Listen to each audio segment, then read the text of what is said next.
Chapter 5 Advice from a Caterpillar.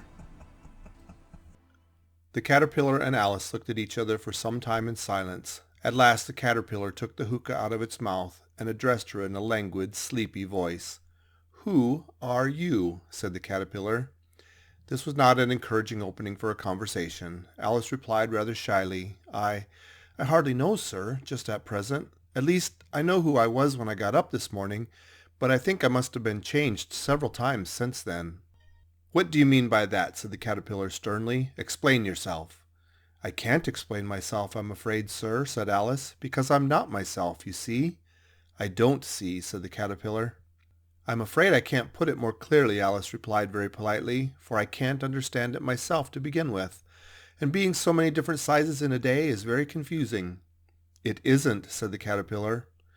"Well, perhaps you haven't found it so yet," said Alice, "but when you have turned into a chrysalis, you will some day, you know, and then after that into a butterfly, I should think you'll feel it a little queer, won't you?" "Not a bit," said the caterpillar. "Well, perhaps your feelings may be different," said Alice. "All I know is it would feel very queer to me." "You," said the caterpillar contemptuously. "Who are you?" Which brought them back to the beginning of the conversation. Alice felt a little irritated at the caterpillar's making such very short remarks, but she drew herself up and said very gravely, "I think you ought to tell me who you are first." "Why?" said the caterpillar. Here was another puzzling question, and as Alice could not think of any good reason, and as the caterpillar seemed to be in a very unpleasant state of mind, she turned away. "Come back," the caterpillar called after her. "I've something important to say." This sounded promising, certainly. Alice turned and came back again.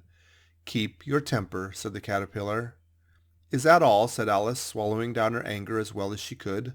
"No," said the caterpillar.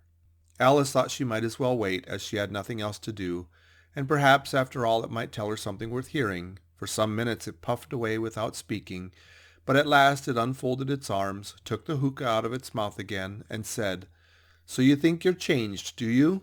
"I'm afraid I am, sir," said Alice. "I can't remember things as I used, and I don't keep the same size for 10 minutes together." "Can't remember what things?" said the caterpillar. "Well, I've tried to say, 'How doth the little busy bee,' but it all came out different," Alice replied in a very melancholy voice. "Repeat, 'You are old, Father William,'" said the caterpillar. Alice folded her hands and began. "You are old, Father William," the young man said, "and your hair has become very white. And yet you incessantly stand on your head. Do you think at your age it is right?" "In my youth," Father William replied to his son, "I fear it might injure the brain. But now that I'm perfectly sure I have none, why I do it again and again." "You are old," said the youth, "as I mentioned before, and have grown most uncommonly fat. Yet you turned a back somersault in at the door. Pray, what is the reason of that?" "In my youth," said the sage, as he shook his grey locks, "I kept all my limbs very supple. By the use of this ointment 1 shilling a box. Allow me to sell you a couple?"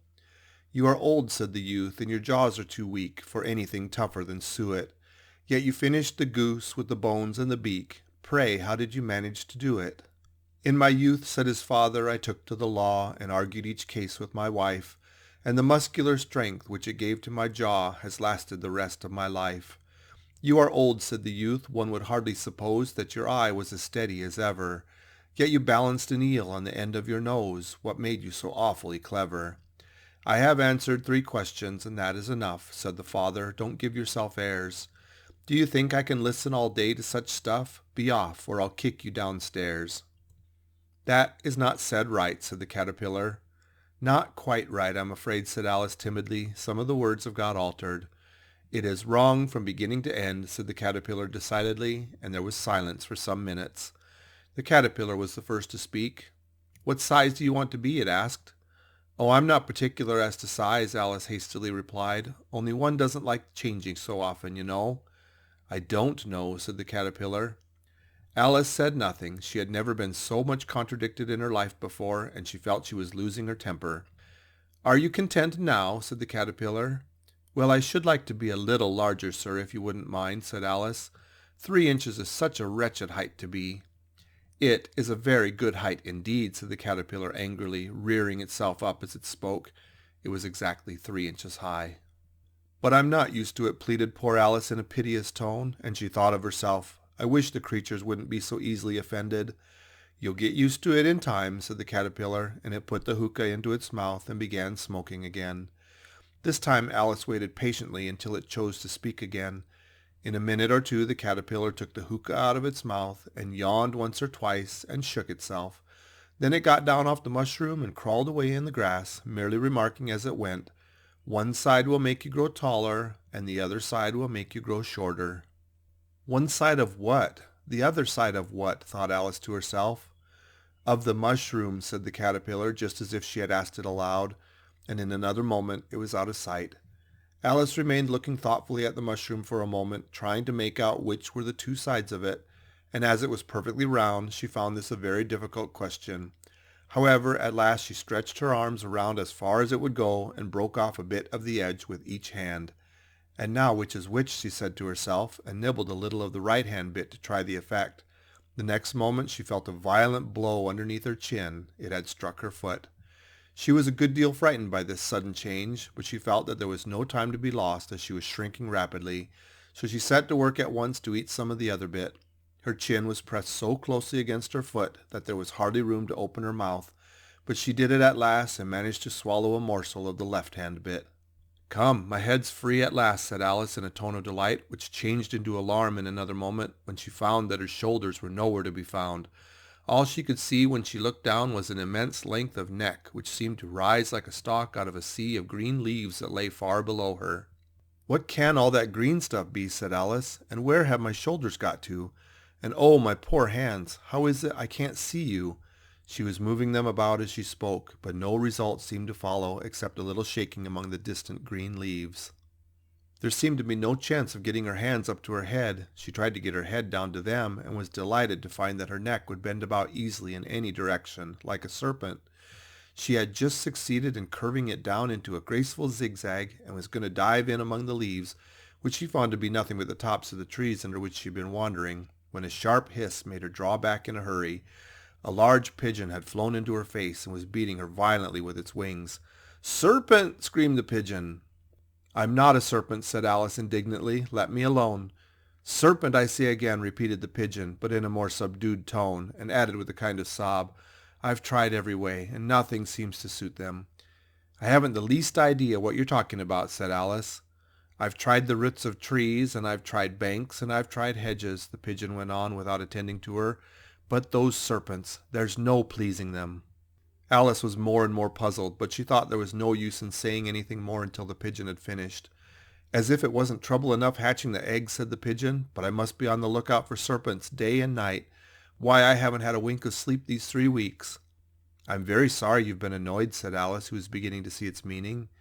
"And just as I'd taken the highest tree in the wood," continued the pigeon, raising its voice to a shriek, "and just as I was thinking I should be free of them at last, they must needs come wriggling down from the sky. Ugh, serpent!" "But I'm not a serpent, I tell you," said Alice. I'm a... "Well, what are you?" said the pigeon. "I can see you're trying to invent something." I'm a little girl," said Alice rather doubtfully, as she remembered the number of changes she'd gone through that day. "A likely story indeed," said the pigeon in a tone of deepest contempt. "I've seen a good many little girls in my time, but never one with such a neck as that. No, you're a serpent, and there's no use denying it. I suppose you'll be telling me next you've never tasted an egg." "I have tasted eggs, certainly," said Alice, who was a very truthful child. "But little girls eat eggs quite as much as serpents do, you know." "I don't believe it," said the pigeon. "But if they do, why then they're a kind of serpent. That's all I can say." This was such a new idea to Alice that she was quite silent for a minute or two, which gave the pigeon the opportunity of adding, "You're looking for eggs. I know that well enough. And what does it matter to me whether you're a little girl or a serpent?" "It matters a good deal to me," said Alice hastily, "but I'm not looking for eggs as it happens. And if I was, I shouldn't want yours. I don't like them raw." "Well, be off then," said the pigeon in a sulky tone as it settled down again into its nest. Alice crouched down among the trees as well as she could, for her neck kept getting entangled among the branches, and every now and then she had to stop and untwist it. After a while she remembered that she still had the pieces of mushroom in her hands, and she set to work very carefully, nibbling first at one and then at the other, and growing sometimes taller and sometimes shorter, until she had succeeded in bringing herself down to her usual height. It was so long since she had been anything near the right size that it felt quite strange at first, but she got used to it in a few minutes and began talking to herself as usual. Come, there's half my plan done now. How puzzling all these changes are. I'm never sure what I'm going to be from one minute to another. However, I've got back to my right size. The next thing is to get into that beautiful garden. How is that to be done, I wonder? As she said this, she came suddenly upon an open place with a little house in it about 4 feet high. Whoever lives there, thought Alice, it'll never do to come upon them this size. Why, I should frighten them out of their wits. So she began nibbling at the right-hand bit again, and did not venture to go near the house till she had brought herself down to 9 inches high. End of chapter 5.